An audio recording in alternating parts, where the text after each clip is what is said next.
Indépendance totale. 7h, 10h sur Radio Courtoisie, ligne droite, Corentin Périni. Bonjour Alexis Poulain.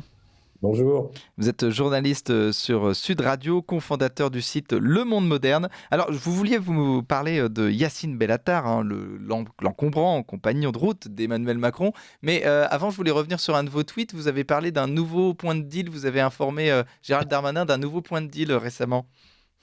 Oui, le Sénat, c'est vrai qu'il y a eu l'affaire Joël Guerriau, ce sénateur qui s'est excusé d'avoir drogué malencontreusement une collègue députée qu'il connaît depuis une dizaine d'années d'ailleurs pour fêter sa réélection au sénatorial, pensant que c'était un petit sachet d'euphorisant, de remontant qu'un de ses collègues du Sénat lui avait remis. Alors on ne sait pas si c'est un sénateur qui lui a remis la potion magique ou si c'est un assistant parlementaire du Sénat. En tout cas, ça pose bien sûr question puisque c'est la troisième affaire de stupéfiants au sein de la Macronie, puisque Joël Guerriau fait partie du parti Horizon, le parti d'Édouard Philippe. Il y avait le député Pellerin qui avait avoué consommer de la cocaïne également parce qu'il était dans une phase dépressive.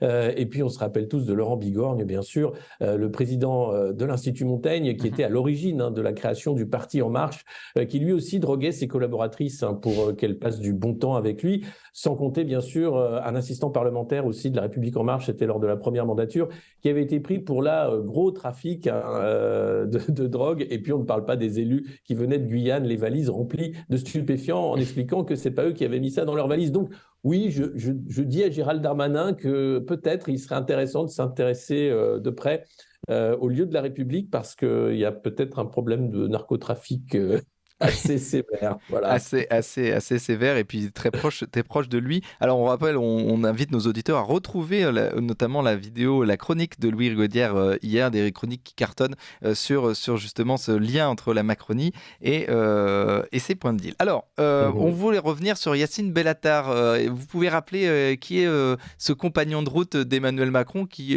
parfois dérape, on va le dire. Oui, Yacine Bellatar, il a le titre d'humoriste, mais disons qu'il est plutôt dans l'invective personnelle et qu'il a pris pour mission d'être celui qui tâte le pouls de la société pour le compte d'Emmanuel Macron. Il était là dès les prémices du Parti En Marche pour être justement la caution un peu quartier populaire, islam cool, islam décontracté.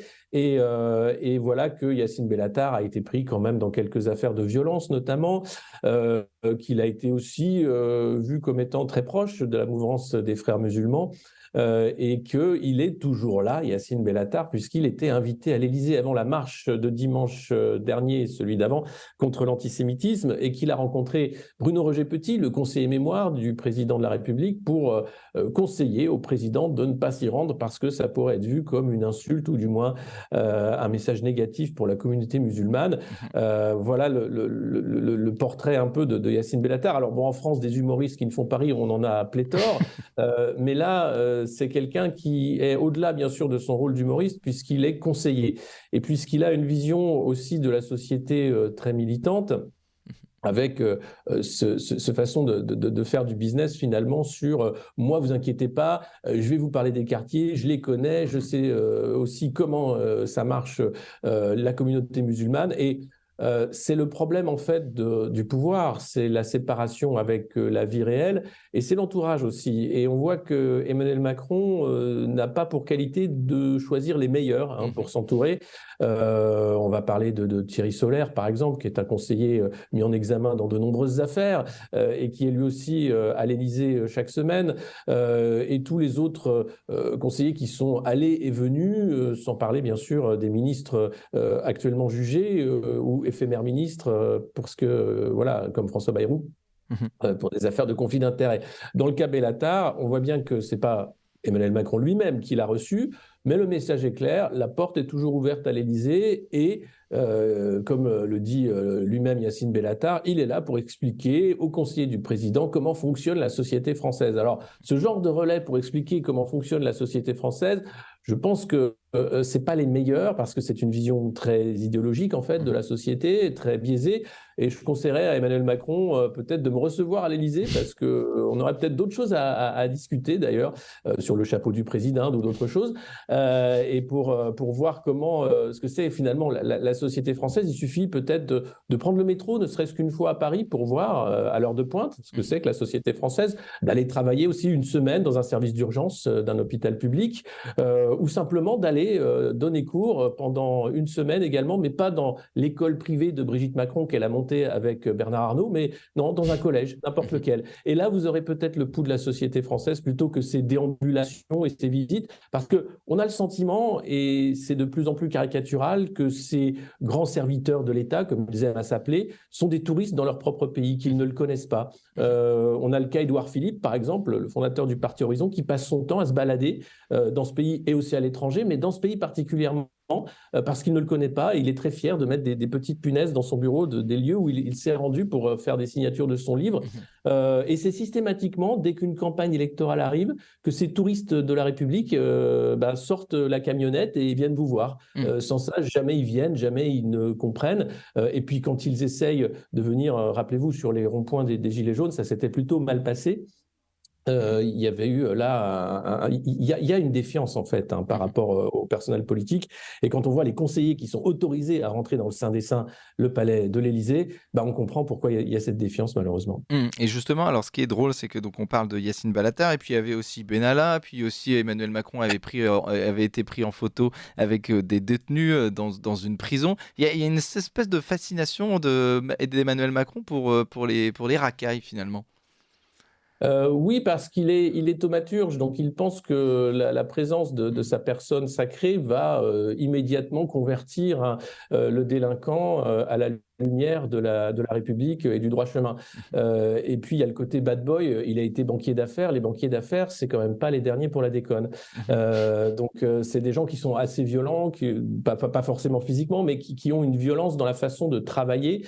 La finance, c'est un milieu très, très violent. Donc il y a ce côté, on se la joue un peu racaille. On ne l'est pas évidemment, puisqu'on a fait de grandes écoles et qu'on vit dans un cadre très bourgeois. Mais on aime ça parce que ça veut dire qu'on n'est pas déconnecté justement de cette racine profonde. Et l'amour aussi de ces grands serviteurs de l'État pour la boxe, par exemple. Systématiquement, ils se mettent à la boxe. Il y a un truc, voilà, pour montrer que c'est physique et qu'il faut tenir. Donc oui, Macron, c'est vraiment tout le problème. C'est à la fois de la provocation. On se rappelle la fête de la musique avec Kid Ismail et toute sa troupe sur le perron de l'Élysée.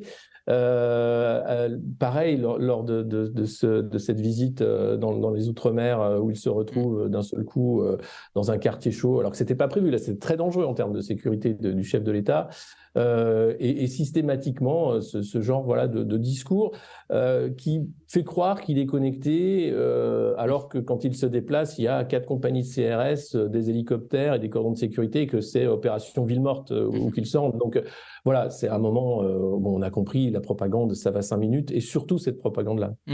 Merci beaucoup Alexis Poulain. Je rappelle que vous êtes journaliste à Sud Radio, cofondateur du site Le Monde Moderne, et voilà, vous continuerez évidemment à suivre l'actualité d'Emmanuel Macron. Ce qui est pratique, c'est que véritablement toutes les semaines, il y a de quoi se mettre quelque chose sous la dent, quoi. Oui, et même on n'en a pas parlé, c'est vrai, mais cette semaine, il a sorti le plan étincelle. Ah. Je me disais, alors, en quelques mots, qu'est-ce que c'est le plan étincelle? C'est par rapport au plein emploi et toutes les réformes qu'il y a encore à faire pour sauver ce pays. Et je me disais, le nom, on parlait des conseillers, je ne sais pas qui lui a conseillé le plan étincelle, parce qu'il a quand même foutu le pays à feu et à sang depuis 6 ans. Et donc je me disais, c'est peut-être la dernière étincelle pour le baril de poudre, je ne sais pas. Mais voilà, le nom est bien trouvé en tout cas. C'est très probablement un conseiller de chez McKinsey. Merci beaucoup Alexis Poulain, puis on se retrouve la semaine prochaine pour une nouvelle chronique.